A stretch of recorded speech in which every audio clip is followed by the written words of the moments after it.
Hello again. Welcome back. As I mentioned on the stream yesterday, that I thought I was a little aggressive in lumping all these problems together, and I paused and there were some questions, and I said, well, let's break it down. So the first video today was how to find a side length. Well, here's a problem where they're going to ask you to solve for x and y, two different unknowns. But notice x is the angle, and they would like to know what that angle measure. Now, even if you tried to solve for the y first, what's the problem? You don't know the angle measure across from the y. And it's not a case of just adding two angles together and subtracting 180 to fill in, because we don't know this one either. So we cannot get the y first. Not using the law of sines, we cannot figure out what y is. We do have a ratio here. That's nice. But I have nothing over here. Angle measure nor side length. Here, I've got at least a side length to go along with that angle. So that's how we're going to solve it. We're going to find x first. So here we go. Law of sines. Sine 38 over 12. Right? That's what we know. We know an angle measure. We know the side length across from it. Now, we don't know this angle measure, and that's what we're looking for, but we do know the side across from it. Now, this is going to present a little different keystrokes as we go along. We're still going to cross multiply. So far, nothing too radically different. It's how we solve proportions for the most part. We cross multiply. And this would be the result if we cross multiply, right? That would be the result when we cross multiply. Now, you know what we're going to do. We're going for that x, but we got a 12 times 12 in front of it. So we're going to do this. We're going to divide both sides by 12. We're using our algebra. So we get this kind of action. Now,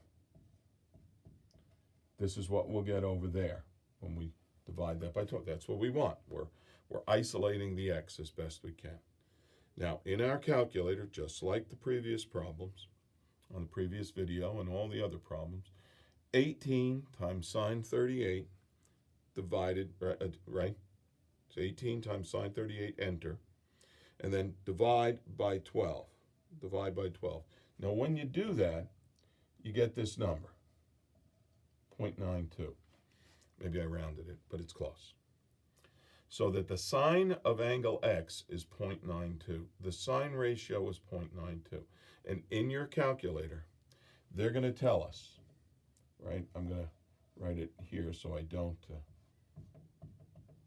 go too low. You are going to hit, when you are looking for an angle measure, you hit second sine 0.92, enter.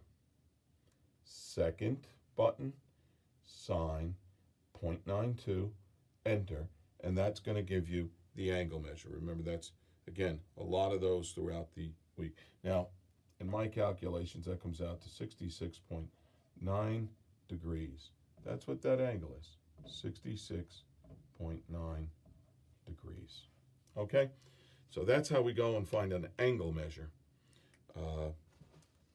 using the law of sines. We have that extra step in there. Remember before yesterday's assignment, okay, all we had to do was this part, and we had the x already by itself. But here we have the sine of x, so we have to take that one extra step to find the angle measure.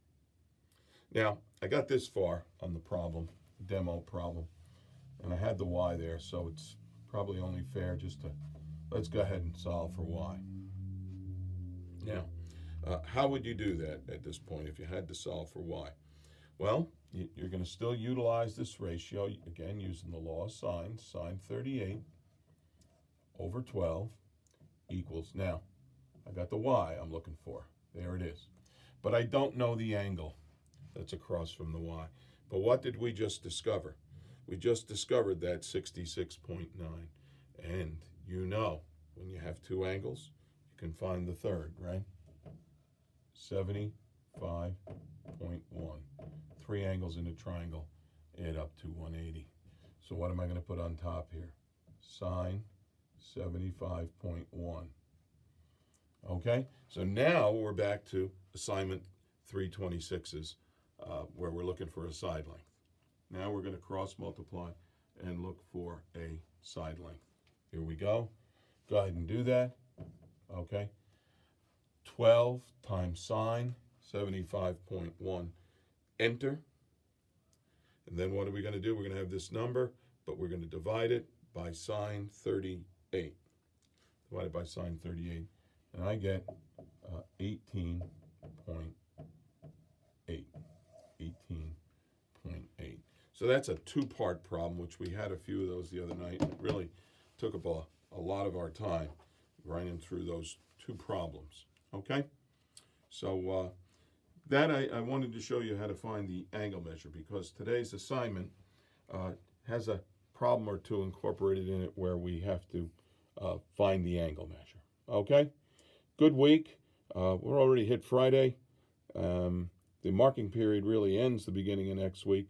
I'll get everything entered in on, I have to put, even though I'm getting the grades on Google, I have to re-enter them onto Plus portals. And everybody's, for the most part, we've been doing a nice job staying with this, checking in, taking attendance, and submitting assignments. So appreciate all the effort. Okay, take care.